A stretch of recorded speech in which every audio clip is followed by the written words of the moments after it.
کہ ہے یہ امید رضا کو تیری رحمت سے شہا، ہے یہ امید رضا کو تیری رحمت سے شہا، نہ ہو زندانی دوزخ تیرا بندہ ہو کر، نہ ہو زندانی دوزخ تیرا بندہ ہو کر۔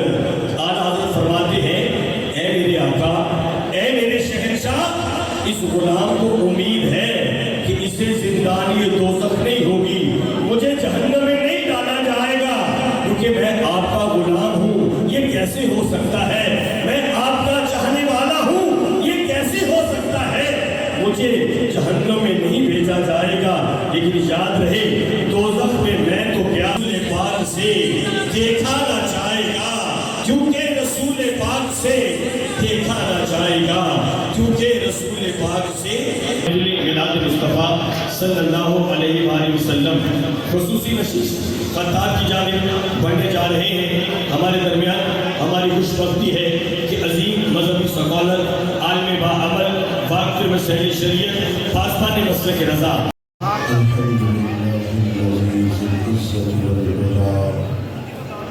والصلاة والسلام على سيد الأنبياء شمس الضحى بدر الدجى نور الهدى منبع الجود والعطاء. أما بعد، أعوذ بالله من الشيطان الرجيم. بسم الله الرحمن الرحيم. قل بفضل الله وبرحمته فبذلك فليفرحوا. صدق الله العظيم وصدق رسوله النبي الكريم الأمين، ونحن على ذلك لمن الشاهدين والشاكرين، والحمد لله رب العالمين. إن الله وملائكته يصلون على النبي يا أيها الذين آمنوا صلوا عليه وسلموا تسليما. الصلاة والسلام عليك يا سيدنا يا رسول الله،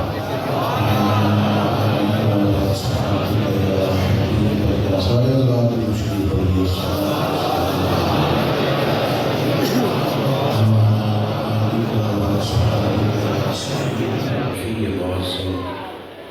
آقا کل ختم رسول اللہ سبول احمد مجتبی جناب حضرت محمد مصطفیٰ صلی اللہ تعالیٰ علیہ وسلم کی ذات و صفات کے لیے ہم کو صلاۃ کے بعد انتہائی عزت و تکریم کے لائق بزرگوں، دوستوں، بھائیوں، حضرات، علماء، مشائخ، سادات، کتنا ہی اچھا ہو کہ پیچھے جگہ موجود ہے تو دوست بیٹھ جائیں، زیادہ برکت ہو جائے گی۔ اور اس طرح جو دوست کھڑے ہیں یہ بغیر کسی وجہ کے کھڑے ہیں، جگہ تو پیچھے موجود ہے، اگر تھوڑی تکلیف برداشت فرمائیں تو اللہ آپ کو بہت ساری رضا عطا کرے۔ اب ٹھیک ہو گیا جی ماشاءاللہ، فیصلہ کرنے میں اتنی دیر تو نہ لگانی چاہیے، آپ بیٹھ جائیں ماشاءاللہ، یہ تو فٹافٹ فیصلہ کر لیں۔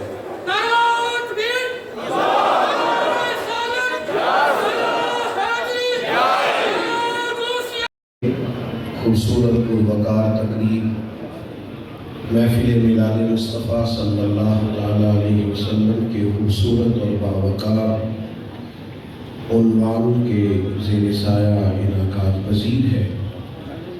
میلاد شریف کا جو عام مفہوم ہے اور ہمارے عرف میں جو نبی پاک علیہ السلام کی ولادت کے خوشی میں اور حضور کے آنے کے شکر میں منعقد کی، اسلام بڑا خوبصورت دین ہے اور اس کی جو تعلیمات ہیں وہ بڑی فطرتی ہیں، بڑی حسین ہیں۔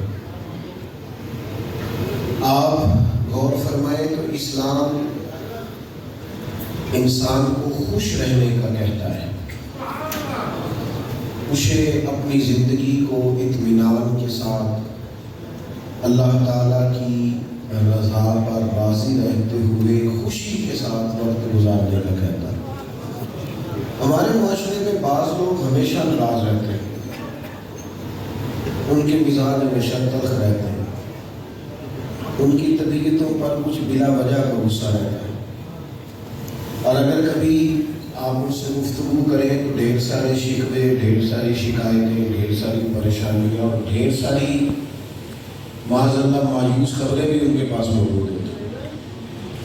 ان کی قریب تھوڑی دیر بندہ وقت گزارے تو محسوس ہوتا ہے کہ بس وقت تھوڑا ہی رہ گیا ہے، خدا نخواستہ کمزور باتیں کرتے، مایوس باتیں کرتے۔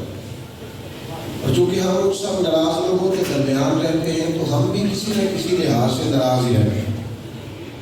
آپ کسی شخص سے بھی ملاقات کریں گے تو 4 5 6 شکوے تو کوئی مسئلہ ہی نہیں، اسی وقت لوگ کرتے ہیں۔ اور ہر گروہ، ہر مکتبہ فکر، ہر شعبہ ہے زندگی سے تعلق رکھنے والے لوگوں کا شکوہ لوگوں کے پاس موجود ہے۔ اس کا نتیجہ کیا نکلتا ہے؟ جب مزاج اس قدر زیادہ شکوے، شکایات اور تلخیوں سے بھر جاتا ہے تو پھر انسان خوش رہنا چھوڑ دیتا ہے۔ غم نہ انسان کے ساتھ ہی رہتے ہیں، آزمائشیں ساتھ ہی رہتی ہیں، لیکن اسے حکم دیا گیا ہے بس جی اشارے سے بات کرے جی ٹھیک ہے سارا کچھ ماشاءاللہ۔ اسے حکم یہ دیا گیا ہے کہ وہ اپنے رب کی رضا پہ راضی بھی رہے اور خوش بھی رہے۔ نبی پاک صلی اللہ تعالیٰ علیہ وآلہ وسلم نے خود ارشاد فرمایا کہ سب سے زیادہ تکالیف انبیاء کو آتی ہے، اور حضور نے خود بیان فرمایا ہے کہ مجھے سب سے زیادہ آزمائشیں آئی، لیکن صحابہ فرماتے ہیں ہم نے اتنا مسکراتے بھی کسی کو نہیں دیکھا جتنا مدینے والے۔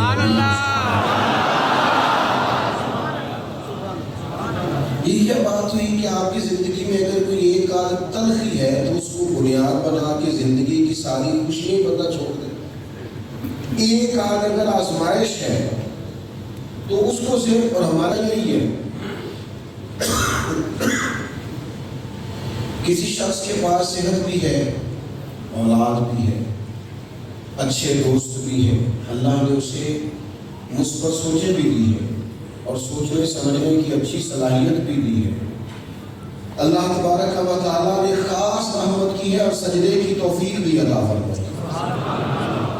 اسے یہ نعمتیں حاصل ہیں، صرف اس کے پاس پیسے کوئی نہیں، صرف ایک شے کی کمی ہے کہ جتنے وہ چاہتا ہے اتنا مال اس کے پاس ہے، لیکن وہ ایک کمزوری کو اتنا طاری کیا جاتا ہے کہ کوئی خوشی نہیں، کاروبار نہیں چلتا تو گھر گئے ہیں تو اہلیہ سے کہا بچوں کو بھی لے جا، مجھے نہیں پسند آ رہے، کیوں نہیں میرا کاروبار نہیں چلتا۔ خدا کے بندے ایک کمزوری ہے نا، تو باقی خوشیاں تو ہے نا تیرے پاس، باقی نعمتیں ہیں نا، ان کا بھی تو شکر ادا کرنا۔ لَئِن شَكَرْتُمْ لَأَزِيدَنَّكُمْ، فرمایا اگر شکر ادا کرو گے نا تو میں نعمتوں میں اضافہ کر دوں۔ سبحان اللہ۔ اچھا لطف کی بات یہاں مفسرین نے لکھی ہے، فرماتے ہیں کہ یہ جو قرآن مجید نے کہا نا اگر تم شکر ادا کرو گے تو نعمتوں میں اضافہ کر دے گا، تو فرماتے ہیں اس کا ایک معنی یہ بھی ہے نعمتوں میں اضافہ ہونے کا، ایک معنی یہ بھی ہے کہ جو پہلے سے نعمتیں ہوں گی وہ محفوظ ہو جائیں گی اور اللہ تعالیٰ ان میں مزید اضافہ فرما دے گا،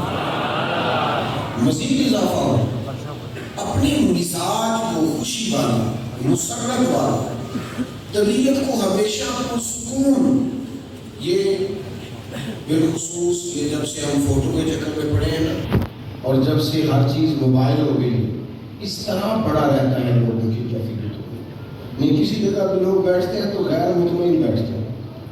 مجھ سے ایک دوست نے پچھلے دنوں پوچھا تھا کہ کوئی مجاہدہ بتائیں، کوئی عمل بتائیں، تو میں کہتا ہوں 3 منٹ موبائل کو ہاتھ نہیں لگا، پہلا مجاہدہ ہے، لیکن وہ بس ساری تھا اس طرح آپ سارے ہنسے، پر اتنا ہی ہوا تھا تو اس کے ہنسنے سے میں سمجھ گیا کہ اس کا وعدہ کس حد تک ہے۔ آپ یہ اضطراب ہے، تھوڑا اطمینان، تھوڑا قرار، طبیعت میں ٹھہراؤ، یعنی آپ کا اور میرا خیال ہوتا ہے شاید کہ میں تکلیف میں ہوں، سامنے والا سکھی ہے، یہ تو اس سے ملے گا تو پتہ چلے گا، یہ تو آپ کو شناسائی ہوگی تو خبر آئے گی۔ بس اپنی زندگی میں جب آپ اللہ کی نعمتوں کو، ہمارے صوفیاء جب مراقبے بتاتے ہیں نا پوری دل میں، سالکین طریقت کو جب مراقبے بتاتے ہیں تو پہلا مراقبہ اکثر صوفیاء کے ہاں یہ بتایا جاتا ہے کہ اکیلے بیٹھ کے نہ سوچو کہ کہ اللہ کی نعمتیں کتنی ہیں اور تمہاری اس میں محنت کتنی ہے۔ کہ کچھ گھڑیاں بیٹھ کے سوچو تمہارے اوپر خدا کے انعامات کتنے ہیں اور تمہارا شکر کتنا، اس پر غور کرو، گنو زندگی میں۔ اگر ہم ان نعمتوں کو شمار کرنے لگے نا جو ہمارے رب نے ہمیں دی ہیں، تو پھر سب سے زیادہ مزہ سجدے کا ہی آئے، پھر سب سے زیادہ لطف دعا کا ہی آئے، پھر تو ہم زیادہ، ہمارے پاس نعمت ہوتی ہے تو ہم سیر کو نکل جاتے ہیں، ہمارے پاس نعمت ہوتی ہے تو ہم کھانا زیادہ سے زیادہ عمدہ کر لیتے ہیں، رہائش اور زیادہ آسان کرنے کے چکر میں پڑ جاتے ہیں۔ کریں، حرج نہیں، جائز پیسے ہو تو، لیکن اگر تصور بن جائے نا، تصور بن جائے کہ اللہ کا فضل ہے اور میری بغیر محنت کے بنا ہے، تو پھر باقی چیزوں کی طرف بھی توجہ جائے گی، پر زیادہ توجہ سجدے کی طرف جائے گی، مقام شکر پر فائز ہو۔ جتنی بھی اللہ تعالیٰ نے ہمیں نعمتیں عطا کی ہیں، کبھی ایک ایک کو آپ گنیں، شمار کریں، تو یہ جو خالی سمجھ بوجھ ہے نا، اگر آپ کا شعور سلامت ہے، دیکھیں نا کچھ لوگ پیدائشی اور نارمل بھی تو ہے، کیا ہو سکتا ہے، قد بھی بڑھ گیا ہے، عمر بھی بڑھ گئی ہے، لیکن ذہن نہیں جوان ہو سکتا، وہ بچہ رہ گیا۔ حکمت کاملہ ہے اللہ کی، غالب بات۔ یہ شعوری طاقتیں اگر اللہ نے دی ہیں تو کیا ہر وقت ہم بدگمانی میں رہیں گے، برا ہی سوچیں گے؟ کوئی نہ کوئی ایسی چیز ہی اختیار کریں گے جو درست نہیں۔ اللہ نے بہت سارے لوگوں کو آنکھیں نہیں دی، اس کی حکمت ہے، اور اگر ہمیں دی ہے تو کیا ضروری ہے کہ ہم صرف تنقید ہی دیکھیں، صرف نقصی تلاش کریں، صرف خامیاں جا کر دیکھیں؟ میرے مالک نے بڑی حسین کائنات بنائی ہے، اس نے آنکھیں دی ہے تو اس حسن کو بھی تو دیکھو نا۔ سبحان اللہ۔ اور کسی شاعر نے اسی عنوان کے لیے کہا تھا کہ میں کسی شخص سے بیزار نہیں ہو سکتا، ایک ذرہ بھی تو بیکار نہیں ہو سکتا۔ اپنی مزاج کے اندر شکر والی جگہ پہ آئیں۔ اب جب نعمتیں شمار کرو گے، گنو گے، تو آپ کو اندازہ ہوگا کہ دولت بھی نعمت ہے، غربت بڑی آزمائش ہے۔ آپ کو اندازہ ہوگا کہ اگر بقدر ضرورت روزی موجود ہے، پیسے موجود ہیں تو نعمت ہے، گزارا ہوتا ہے۔ کچھ لوگ جھونپڑیوں میں رہنے پر بھی تو مجبور ہے نا۔ آپ کو اندازہ ہوگا کہ اگر آپ کے پاس علم ہے تو جہالت بہت بڑی آزمائش ہے۔ آپ اگر اللہ کی نعمتوں کو گنیں گے تو کبھی کسی بیمار سے ملاقات کر کے دیکھیں تو اندازہ ہوگا صحت کتنی بڑی نعمت ہے۔ اب ذرا غور کرنا کیا کہنے لگا ہوں، پی ایچ ڈی آدمی ہے اور بہت بڑا پڑھا لکھا ہے اور ایک مخصوص شعبے کے اندر پوری مہارت رکھتا ہے، سائنسی امور کو پورا جانتا ہے، اس کا قد کاٹ ہے، دولت ہے، اقتدار ہے، اس کے پاس بہت بڑی ڈگری ہے، لیکن اس کی عقل کا یہ عالم ہے کہ اپنے ہاتھ سے تراشے ہوئے بت کے سامنے کھڑے ہو کے معاذ اللہ اس کی عبادت کر رہا ہے۔ پڑھا لکھا ہے، ان پڑھ نہیں، پی ایچ ڈی کی ڈگری رکھتا ہے دنیاوی طور پر، مالدار ہے، کوئی نہ کوئی اس کے پاس ہوگا، مثال دے رہا ہوں، لیکن کھڑا ہے تو ایک بت کے سامنے۔ پھر آؤ نا، اتنی بڑی تعداد میں آپ آئے ہیں تو آؤ نا پھر اس مقام پہ آ کے سوچیں کہ اگر اپنی تعلیم کے بنیاد پر ہم ریسرچ کرتے اور دین تک پہنچنا چاہتے تو شاید بہت سارے لوگ راہ میں رہ جاتے، ہمت ہی نہ کر پاتے، کوئی اپنی دولت، اقتدار اور کسی عہدے کی بنیاد پر حق پر پہنچنا چاہتے تو شاید بہت سارے لوگ رستے میں رہ جاتے۔ آؤ پھر کھل کر، رج کر، شوق سے، درد سے اور وارفتگی سے رسول پاک کا میلاد مناؤ کہ اللہ نے ہمیں وہ رسول دیے ہیں کہ ہماری اللہ نے ہدایت کی دونوں آنکھیں روشن فرمائی۔ ہمیں تو اللہ تعالیٰ نے اپنے فضل سے احساس دیا ہے، رسول پاک کی غلامی دی ہے، گھر میں پیدا ہوتے ہی وہ نور میسر آیا ہے کہ زبان ابھی توتلی تھی، جملے ابھی ٹوٹتے تھے، اور ماں نے پہلا نام ہی جو سکھایا ہے وہ اللہ رسول کا سکھایا ہے، تو اور زیادہ شوق تمنا ہونا چاہیے تھا۔ یہ اتنی بڑی نعمت ہے رسول پاک کا غلام ہونا، یہ اتنا بڑا اعزاز ہے۔ اللہ کریم نے فرمایا محبوب آپ ان سے فرما دے قل بفضل اللہ وبرحمتہ فبذلک فلیفرحوا، آپ ان سے فرمائیں جب اللہ کا فضل اور اس کی نعمت ملے تو پھر انہیں چاہیے کہ یہ خوشی کا اظہار کریں۔ اور امام راضی نے یہاں بڑی خوب بات لکھی ہے، فرماتے ہیں صرف اس لیے خوشی نہیں منانے کی نعمت ملی، ہم تو اس لیے خوش ہیں کہ دیکھو انعام ملا کس کی طرف سے۔ اور بھائی دستار فضیلت کی بھی طالب علم کو خوشی ہوتی ہے، لیکن اگر کسی ایسے بزرگ کے ہاتھ سے مل جائے نا جسے وہ پسند کرتا ہے تو خوشی اور دوبالا ہو جاتی ہے۔ وہ فلاں نے، ہم بھی بڑے ناز سے بتاتے ہیں فلاں بزرگ نے دستار باندھی، فلاں کے ساتھ ہمارا سلسلہ حدیث ملتا ہے، فلاں آدمی کے پاس ہم بیٹھے تھے۔ یہ ناز سے بات ہوتی ہے، بنا مثال و بلا تشبیہ سمجھانے کے لیے عرض کرتا ہوں۔ امام راضی فرماتے ہیں ایک تو فضل ملا ہے، ایک تو رحمت ملی ہے، اور کمال بات یہ ہے کہ ملی رب کریم کی طرف سے ہے۔ اب تو خوشی اور دوبالا ہونی چاہیے، اب تو انعام۔ آپ اور میں، ہمارا حال یہ ہے کہ ہم دکھ بتاتے ہیں، خوشیاں چھپاتے ہیں، یہ لوگوں کا مزاج بن گیا ہے۔ چلے ابھی میں نے پوچھنا ہے تو آپ نے سمجھ جائے گا میری بات کو۔ جس کے گھر میں غربت ہے وہ تو سب کو بتاتا ہے،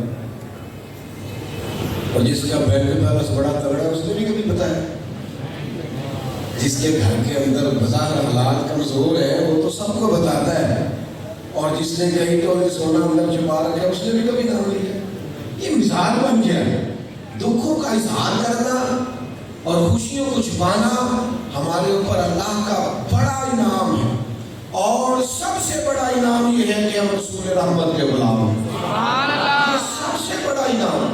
ہمیں اس خوشی کے معاملے میں بڑا روحانی ہونا چاہیے۔ حضور کے میلاد کی خوشی میں ہمارے مزاج میں وارفتگی ہونی چاہیے، ہماری طبیعتیں دیوانہ وار ہونی چاہیے، اور ہماری نظریں، ہمارا وجود یہ پگھل سا رہا ہو اس خوشی کے لیے۔ یار کبھی ایسا آدمی آپ کے سامنے آ جائے نا اس کو آپ بڑا ہی پسند کرتے ہو، ملنے کی بڑی چاہت ہو، تو بندہ اس سے دیکھ کے وہ اس کا رویہ کچھ اور نہیں ہو جاتا، سوچیں کہیں اور نہیں چلی جاتی۔ یعنی بعض خوشیاں ایسی ہوتی ہیں جو سنبھالی نہیں جاتی۔ حضرت انس بن مالک فرماتے ہیں لوگوں میری نظر سے وہ منظر کبھی گیا ہی نہیں۔ حضور کون سا منظر؟ فرمایا وہ منظر جس دن اللہ کے رسول ہجرت فرما کے مدینہ طیبہ تشریف لائے۔ مدینہ طیبہ کے اندر جو خوشی کا عالم تھا، مدینہ پاک کے اندر جو کیفیات تھی، صحابہ کے چہروں پر جو خاص قسم کی رانائی تھی، اور وہاں بچے، بوڑھے، مرد، عورتیں، جوان اس طرح اپنی آنکھیں بچھائے ہوئے تھے، فرمزن میں کبھی بھلا نہیں سکتا۔ اس لیے طبیعت میں یہ خاص، یہ ہماری کمزوری ہے، مجھے اپنی کمزوری کا بھی اظہار کر لینے دیں۔ بعض چیزیں نا آہستہ آہستہ جب زیادہ ہونے لگتی ہے تو تھوڑی سی نا روایتی سی ہو جاتی ہے۔ ہمارے یہاں بعض جگہوں پہ، سب جگہوں پہ نہیں، بعض جگہوں پہ اللہ ماشاء اللہ میلاد کی محفل، جلوس میلاد، اس کو بعض لوگوں نے روایت سمجھ لیا، وہ سمجھ لیا روٹین کا کام ہے، یہ تو ہم نے کرنا ہی ہے۔ کہ جیسے بہت سارے لوگ آتے ہیں نا جی محافل میں، تو بعضوں کا تجربہ ہوتا ہے سیاسی جلسوں میں جانے کا۔ تو میں دوپہر ایک جگہ پہ تھا تو میں نے دوستوں سے دو کہا، میں نے کہا سیاسی جلسہ اور ہوتا ہے اور حضور کے ذکر پاک کی محفل اور ہوتی ہے، اس کے تو آداب کچھ اور ہیں، اس کا تو رنگ کچھ اور ہے، اس کے اندر تو ذوق تھوڑا سا اور ہونا چاہیے، اس میں چہرے کا بھی وضو ہو اور نیت کا بھی وضو ہو، انسان کے جذبے بڑے پاکیزہ، بڑی خوبصورت وارفتگی کے ساتھ، سنے بھی تو پورے شوق، اس کا دل جو ہے وہ پوری طرح مائل ہو، اس کی طبیعت پوری طرح اس چیز کی طرف لگی ہوئی ہو، اور وہ دیکھیں نا سب سے زیادہ مہمانی خصوصی محفل میں وہ بندہ ہوا کرتا ہے۔ بیسیوں لوگ پیار کرتے ہیں اور محبت سے آتے ہیں، ٹائم دینے کے لیے بہت سارے لوگ پیار کرتے ہیں کہ آپ آ جائیں، ظاہر ہے سب جگہ جانا ممکن بھی نہیں ہوتا، اب تو سب سے ملنا بھی ممکن نہیں ہوتا۔ بعض اوقات تھوڑے دن پہلے اگر میں چلا گیا تھا، مجھے دشواری ہوئی کہ کچھ لوگوں کو تکلیف پہنچی ہمارے آنے جانے کے سبب سے۔ کوشش تو کرتے ہیں کسی ایک کونے سے آئیں وہیں سے نکل جائیں، لیکن پھر بھی بعض لوگ ایسے ہیں جو بردباری کا مظاہرہ نہیں کرتے تو دوسروں کو تکلیف ہوتی ہے۔ ڈھیر سارے لوگ آتے ہیں تو ہر ایک کا لہجہ بڑا پیار والا ہوتا ہے، لیکن بعض لوگوں کی گفتگو دل پہ ٹھہر جاتی ہے۔ میں اپنی مسجد میں جمعے کی نماز کے بعد مجھے دیر تک لوگوں سے ملنا ہوتا ہے، تو کافی دیر ہو گئی لوگوں سے ملتے، تو میں سیڑھیاں اتر رہا تھا تو ایک صاحب بڑے سادے سے، سر پہ ٹوپی نہیں پردہ، وہ بھی کر دے، تو پیچھے سے میں جب جا رہا تھا تو مجھے کہنے لگے پیر صاحب ایک نکی جی گل میں بھی کرنی چاہیے۔ میں نے پلٹ کے دیکھا، میں نے کہا خیر ہے، کہنے لگے جی سادہ جب بندہ جانچ کی بھی کوئی نہیں، ایک چھوٹی جی میں ملازمت کرنا تے 2-2.5 ہزار روپیہ ہر مہینے بچانا تے آخر تے میں حضور دا ملاد بنانا، کوئی ٹائم شہر مل جائے گا۔ لوگ اپنے اپنے رنگ میں بات کرتے، سب رنگی بڑے انوکھے بڑے پیارے، مل جائے گا کوئی ٹائم شہر۔ میں خدا بازو پھڑ لیا، میں کمرے چ لے گیا، میں کہ اور کسی کو ملے نہ ملے تو ہم ضرور ملے گا۔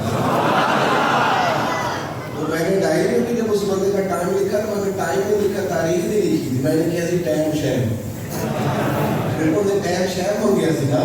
اور جب میں اس کے گاؤں گیا، جب میری اس سے ملاقات ہوئی تو اس کی اپنی محفل ہے، اس نے کرائی ہے، میزبان ہے، وہ کلمہ ہوتے دیکھا میں پکائے، میں نے آخیا کہ آپ تو اسٹیج پہ بھی نہیں آئے، کہتے میرے کون بیٹھ لے گا جی، میں تو کارکن آدمی ہوں، میں تو کام کرتا ہوں ڈیوٹی۔ یہ جو ذوق ہے نا، یہ جو دلوں کی چاہت ہے، اسے ہم نہیں ماپ سکتے، ہم نہیں جان سکتے، لیکن جن کے لیے ہے وہ بڑا جانتے ہیں۔ اپنے دل میں وہ خاص کیفیات حضور کی محفل پاک کے لیے، ذکر پاک کے، اور اس کے اندر نا کوئی رسمی جملہ نہ ہو۔ اب تو خیر بڑا ڈر آتا ہے، ہمارے ہاں اسٹیج پہ جو کچھ ہوتا ہے وہ بڑا منفرد ہوتا ہے، جو بندہ آ جاتا ہے نا جس کے ہاتھ مائک آتا ہے اللہ ماشاء اللہ، وہ کہتا ہے تھوڑا مول جو پتہ ہے مجھے ہی، تصرفات بھی اپنی مرضی سے کرتے ہیں لوگ شعروں میں، جو لفظ کسی نے نہیں لکھا وہ بھی بیان کر دیتے ہیں۔ بھئی آپ جس شاعر نے جو کہا ہے وہ آپ کریں، اپنی مرضی کی بات آپ کیوں کر رہے ہیں؟ اور پھر وہ ہمارا نقیب محفل کبھی ادھر جاتا ہے کبھی ادھر آتا ہے، اس سے پوچھے کیا ہونے لگا ہے تو کہتے ہیں تیاری کر لو، میں جملہ دینے لگا، جملہ دینے لگے بانگ چلانے لگے، تو بات کر سادی سی جو کرنی ہے، یہ سنجیدہ اسٹیج ہے، اس پہ آپ خوبصورت لمحوں لینا اختیار کریں، اور بار بار انہیں لوگوں کو آپ اسٹیج پہ بٹھائیں گے جن کی جیبوں میں نوٹوں کی دستیاں ہیں، جو ذرا پیسے اوپر نیچے زیادہ پہن سکتے ہیں، وہ شخص میلاد کی محفل کی صدارت نہیں کر سکتا جس سے 30 سال ہو گئے فجر کی اذان دیتا ہے مسجد میں، جس سے 30 سال ہو گئے جھاڑو دیتا ہے مسجد میں، اس کا حق نہیں ہے کہ اسی اس اعزاز سے نوازا جائے۔ میرے رسول پاک علیہ السلام کے غلاموں، صحابہ جب حضور کا ذکر کرتے تھے وہ جب رسول پاک کے تذکرے کرتے تھے تو رنگ اور تھے، ان کی کیفیات اور تھی۔ جب بہت تکلیف دی نا قریش مکہ نے، تو حضور نے صحابہ کو حبشہ کی جانب ہجرت کرنے کی اجازت دی،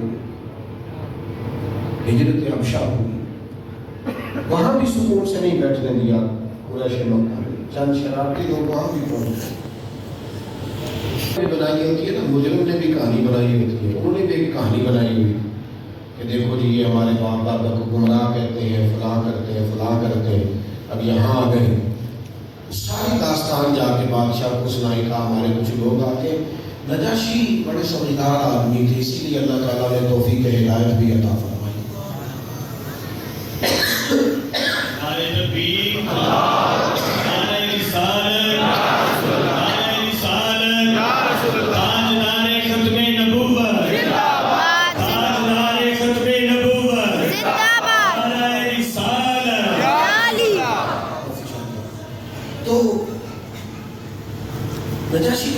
یہ کیسے ہو سکتا ہے کہ تم جو کہو میں اسے مان لوں؟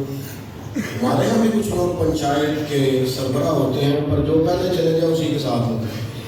وہ دوسری کی رائے بھی سن لے نا، اس کی بھی تو بات مان لے، وہ بھی دوسری، جب تک آپ دوسری آدمی کی رائے نہیں سنیں کہ اندازہ ہی نہیں ہوگا بات اصل کیا ہے۔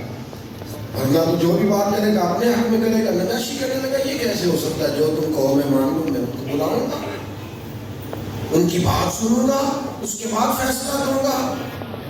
تو گئے تھے یہ بڑے سلیقے سے، بڑی ہوشیاری سے، مکاری سے گئے۔ انہوں نے جو نجاشی کے قریبی لوگ تھے ان کو تحائف دے کے اپنے حق میں نرم بھی کیا۔ اب انہوں نے ساری سازش کر لی، پیغام دیا گیا مسلمانوں کو جو حبشہ ہجرت کر کے آئے تھے کہ آؤ آپ کو دربار میں بلایا گیا ہے۔ ان سارے لوگوں کی رہنمائی کون کر رہا ہے؟ قیادت کون کر رہا ہے؟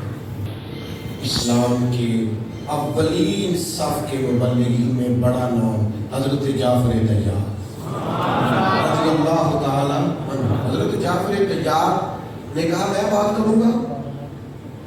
یہ ایک تو ہم حضور کا ذکر پاک کرتے ہیں نا، خوبصورت دریاں بچھائی گئی، اتنی خوبصورت لائٹنگ ہوئی، دوستوں نے اتنا بندوبست کیا، اسٹیج لگایا گیا، خوبصورت روشنی کا اہتمام ہوا، اور سارے اپنے لوگ، اور ایک حضور کا ذکر پاک کرنے کا موقع ہو جب غیروں کا ملک،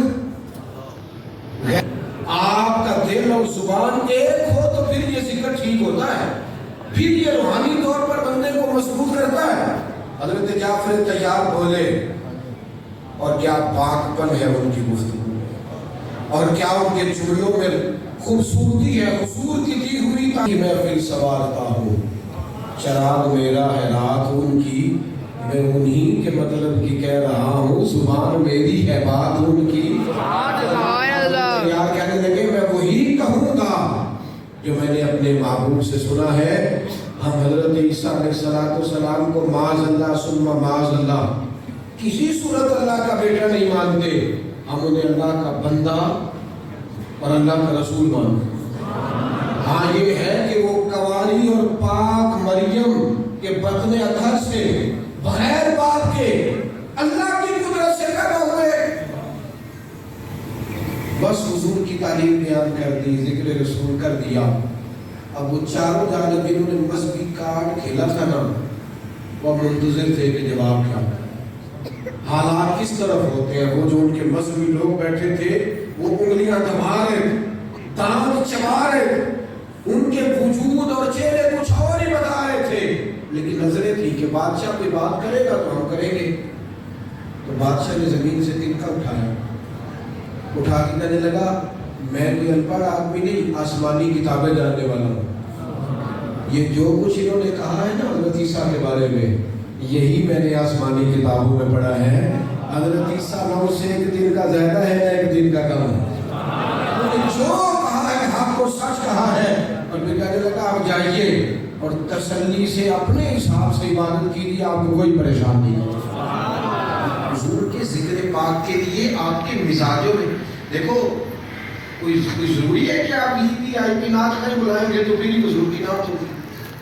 نعت کے لیے سور کی ضرورت تو نہیں ہوتی، اس کے لیے تو آپ کے شوق کی ضرورت ہے۔ ایسے اور محلے کا لڑکا نوجوان جو خوبصورت نعت پڑھتا ہے اس سے آپ سنیں، اس کے لفظوں پر غور کریں، وہ حضور ہی کی تو تعریف کر رہا ہے۔ اس کے لیے کیا VIP خرچوں کی ضرورت ہے؟ آپ اپنے گھر میں اپنے بچوں کو لے کر کے بیٹھے اور ان سے کہیں بیٹا پڑھو قصیدہ بردا شریف، پڑھو فاضل بریلوی کی لکھی کوئی نعت، کہو پیر مہر علی شان حضور کے لیے کیا فرمایا۔ یہ کہیں محبوب کی بارگاہ میں ان غلاموں نے کیا نذرانے پہ آپ کہیں میلاد شریف ہو گیا، سیرت کا ایک باب پڑھے، حضور کی دی ہوئی تعلیمات میں سے کسی تعلیم کا بیان کرے، قرآن مجید فرقان حمید کی ان آیات کا ذکر کرے، ان میں حضور علیہ السلام کی سیرت و سیرت کے تذکرے، اپنے ماحول کو حضور کے ذکر پاک کے ساتھ معطر کرے۔ میں آپ سے بہت زیادہ بولنے کا رواج آ گیا ہے ہمارے وطن میں، ڈھیر ساری باتیں کرتے ہیں، آپ کسی شخص کے پاس بھی بیٹھیں گے نا تو وہ اللہ ماشاء اللہ چاند ایک کو چھوڑ کے وہ آپ کو بات نہیں کرنے دیں، بڑی وکیبلری، بڑی باتیں، ہر موضوع پر ہی لوگوں کے پاس بڑا موضوع ہے، سیاسی بھی، سماجی بھی۔ کچھ لوگوں کے بارے میں تو لگتا ہے کہ صرف پاکستان کا نہیں، لیکن امریکہ والے بھی اسی سے پوچھ کے مشورہ کر کے حکومت چلائیں، اتنے سیانے لوگ آ کے اتنے زبردست تجزیے کرتے ہیں۔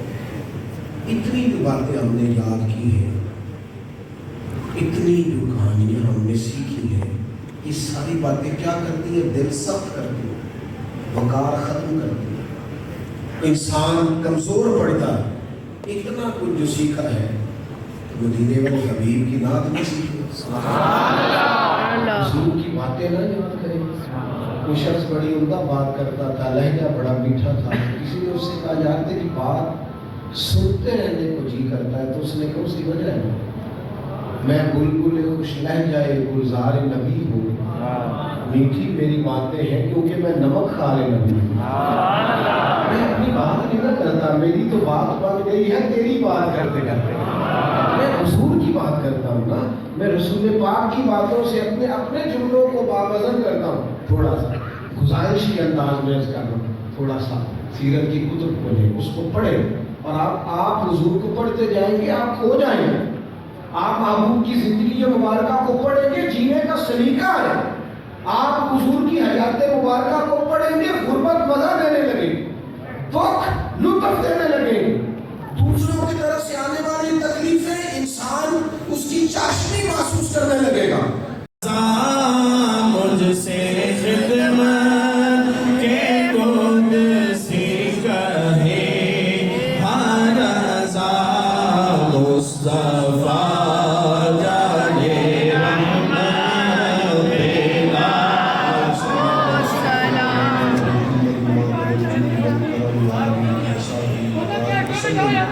اللہ تعالیٰ ہماری اس حاضری کو اپنی بارگاہ میں قبول فرما، گناہوں کو معاف فرما، ہماری غلطیوں سے درگزر فرما، نافع عمل صالح کی توفیق عطا فرما، صدقوں کا ذوق، عبادتوں کا شوق، تلاوتوں کی لذت عطا فرما، خیر کرنے کی توفیق عطا فرما، شر سے محفوظ فرما، رحمت عطا فرما، نازکی سے محفوظ فرما۔